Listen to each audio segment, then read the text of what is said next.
This building in Azaz is where the trauma caused by Syria's war may be the most visible. It's the only mental health clinic in the rebel-held north. Here, visitors are greeted every now and then by a smile, sometimes with a song, and sometimes not at all. 150 patients live here. Most of them suffer from post-traumatic stress disorder, anxiety, or depression. This woman says she'd like to have a favorite dish. Perhaps it's what she once cooked for her family. George Hakim's family brought him here. At home, I was always fighting with my family, so they brought me here. I'm not a sane man. I study dentistry, I have knowledge in medicine, and I speak 3 languages. I can get by in English, but I'm also good at French because I studied French.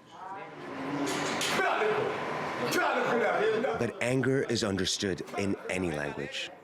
Perhaps many Syrians share this man's rage over what's become of their country. We have some patients who haven't made any contact with their families for 4 or 5 years.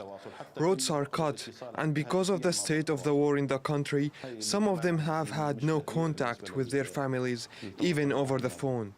Dr. Sabah is one of only 2 doctors at the facility.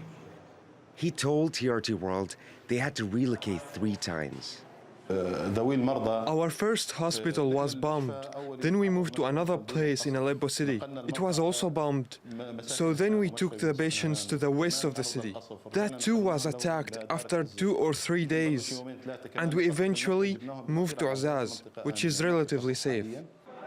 Millions of Syrians have left their country over the past 6 years to escape the bullets and bombs. But Dr. Sabah stayed back to treat some of the most vulnerable. A recent report by Save the Children warned that at least 1 in 4 Syrian children are at risk of developing mental health disorders. A large number of them already suffer from what they call toxic stress. But here, many of the patients are parents who've lost their children. They're receiving medication to help them cope. Syria is an example of what happens when the laws of war are disregarded in conflict, and when the international community fails to protect civilians despite their plight being widely documented. Wherever they are today, Syrians will tell you there's no peace of mind for those affected by this war. But for a few minutes at least in this hospital yard in Azaz, maybe an afternoon outdoors is what helps these people forget what haunts them the most. Rahul Radhakrishnan, TRT World.